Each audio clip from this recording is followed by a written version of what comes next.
안녕하세요. 저는 강동성심병원에서 감염내과와 감염관리실 업무를 같이 하고 있는 박소연입니다.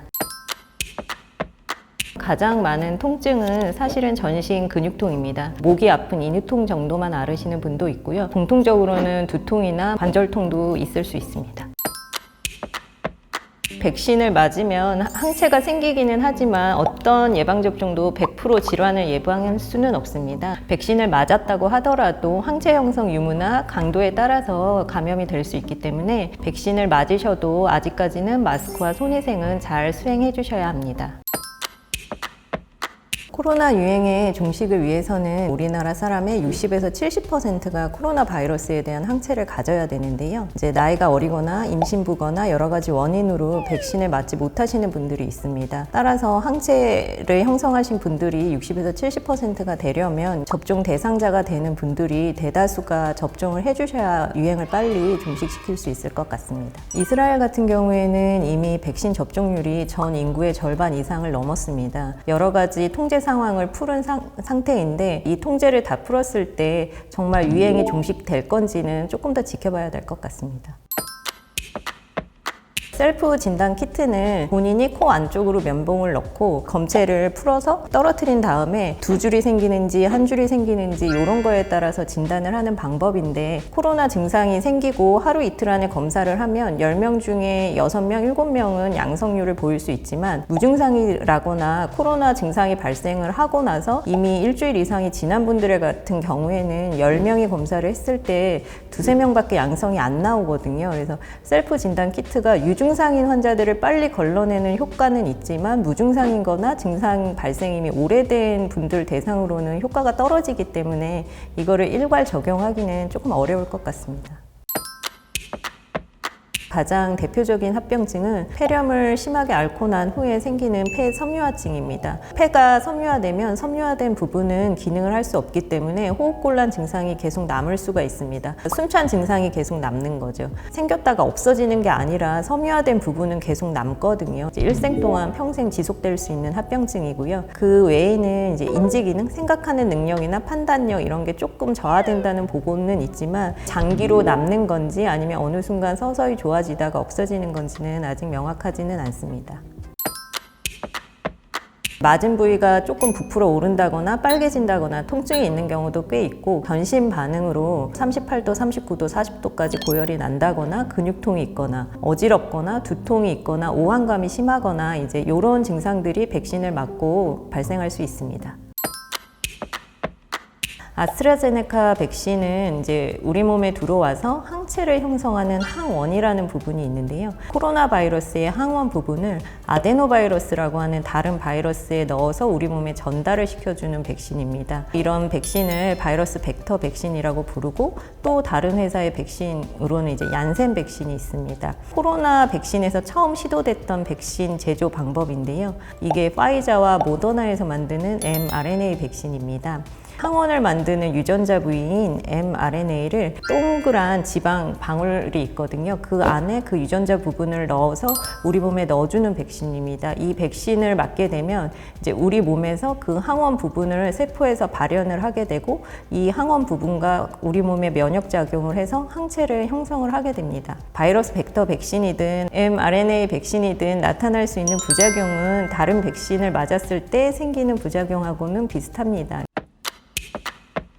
혈전이라 하면 우리 몸에 혈관이 있는데 그 안에 피가 굳으면서 혈관이 막히는 거거든요. 이 혈전증 중에서도 혈소판 감소와 동반된 혈전증을 희귀혈전증이라고 합니다. 이 희귀혈전증은 아스트라제네카나 얀센 바이러스 벡터 백신을 맞고 발생할 수 있다. 그 백신과의 연관성이 약간 인정이 되는데요. 60세 미만에서 이제 주로 발생한다고 되어 있고, 되게 남자보다는 여자가 조금 더 많이 발생하는 걸로 되어 있습니다. 혈전이 잘 생기는 위치가 주로 이제 머리에 있는 정맥 동이라는 부위에 잘 생기거나 복부 정맥, 동맥에 잘 생기는 걸로 되어 있기 때문에 혈전이 발생하는 경우에는 대개 두통이 있거나 복통이 있거나 혹은 호흡곤란이 있을 수 있습니다.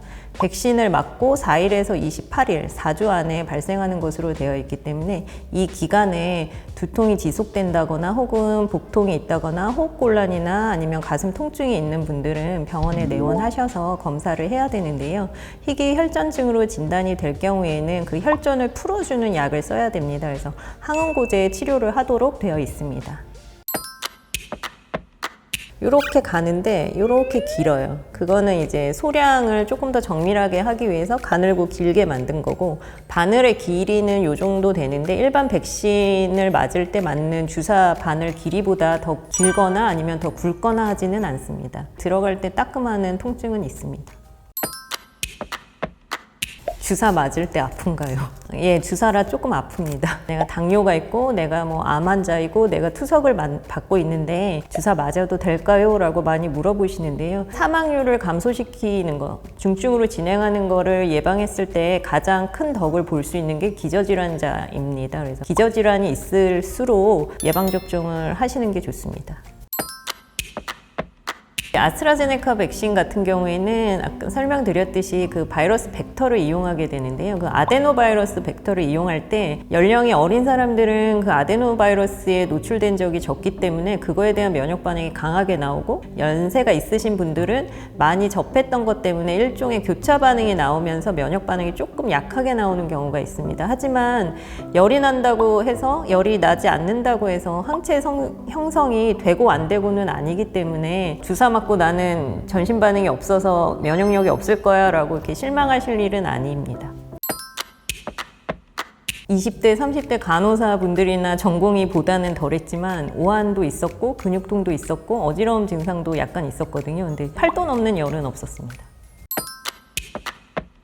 백신의 교차 접종에 대해서는 아직 보고된 연구 결과는 없습니다. 하지만 미국이나 유럽에서 1차와 2차를 서로 다른 백신을 교차해서 맞는 거에 대해서는 이미 임상 연구가 시작이 되었고요. 이 결과에 따라서 이제 백신을 맞는 그 프로세스에 있어서도 우리나라에서도 조금 변화가 있지 않을까 합니다. 아스트라제네카나 파이자, 모더나 백신들은 2번을 다 접종해야 효과가 좋은 걸로 되어 있는데요. 한 번만 맞게 되면은 항체가 형성이 되기는 하지만 굉장히 이게 적은 양이 형성이 돼서 실제로는 바이러스를 막지 못하는 경우도 있고, 충분량이 형성이 됐다고 하더라도 일정 시간이 지나면 항체가 떨어져 버리면서 예방력이 없어집니다. 그래서 한 번을 더 맞음으로 인해서 항체 형성도 더 높일 수도 있고, 미국에서는 2차 접종을 끝낸 사람들을 대상으로 연말에 1회 접종을 더하는 부스터샷을 추가하겠다는 보고가 나왔는데요. 이는 2차 접종으로 형성된 항체를 조금 더 장기적으로 유지하기 위해서 한 번을 더 보조적으로 맞는 거거든요. 그래서 이에 대해서는 조금 더 결과를 지켜봐야 될 것 같습니다. 사실 지금 사망의 가장 큰 위험 인자는 연령입니다. 70세 이상의 고령에서 사망률이 높은데요. 그 다음에는 아무래도 폐렴이나 이런 게 많이 오기 때문에 심장이나 폐질환이 기존에 있으셨던 분들은 아무래도 사망률이 더 높을 수 있고, 투석을 하시는 분들도 투석을 하지 않으시는 분들에 비해서는 고위험으로 진행할 가능성이 있습니다.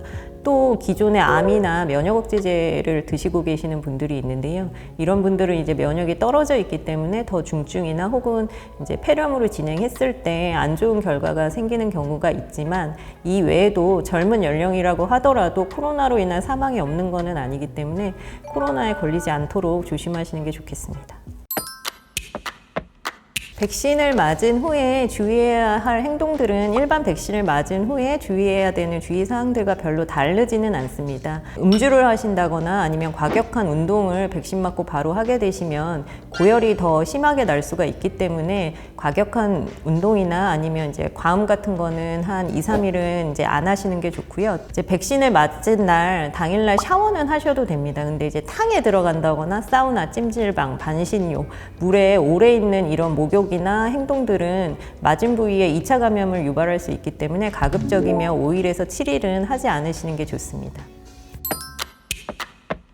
코로나 백신은 아직 다른 백신하고 같이 맞았을 때 면역력이 잘 생기는지에 대한 자료가 없습니다. 그래서 코로나 백신을 맞으시고 2주 동안은 다른 백신은 맞지 않도록 하고 있습니다. 1분기, 2분기, 3분기에 맞는 분들이 조금 정해져 있습니다. 그래서 관할 보건소에서 이번에 접종 대상자입니다 라고 알려드립니다. 그 문자나 아니면 통보를 받으시면 관할 보건소에 이제 문의를 하시거나 1339에 문의를 하셔서 주변에 있는 접종센터 혹은 이제 접종 위탁센터라고 있거든요. 일반 병원들 이제 그쪽으로 전화를 하셔서 예약을 잡고 가시면 됩니다. 위탁 의료기관이나 아니면 접종센터에서 다 어떤 백신을 언제 맞았는지를 기록을 하게 돼 있습니다. 그래서 그게 질병관리청에서 일괄적으로 관리를 하고 있고요. 백신을 맞았는데 만약에 이상 반응이 있어서 의료기관을 내원했을 때는 언제 어디서 어떤 백신을 맞았는지를 알 수가 있습니다. 그래서 거기에다가 저희가 언제 이상 반응이 발생했는지, 언제 진단을 했는지, 누가 진단을 했는지까지 다 기입을 하고 있습니다.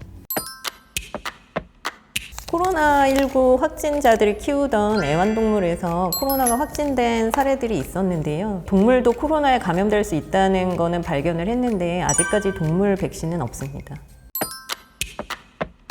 코로나를 앓고 나서 항체가 생기기는 하지만 그 항체가 언제까지 유지되는지에 대한 보고는 없습니다. 그래서 코로나를 앓으신 분들이라고 하더라도 백신마다 1회 접종, 2회 접종이 다 있거든요. 백신에서 공고하는 횟수를 모두 맞춰서 맞으셔야 됩니다.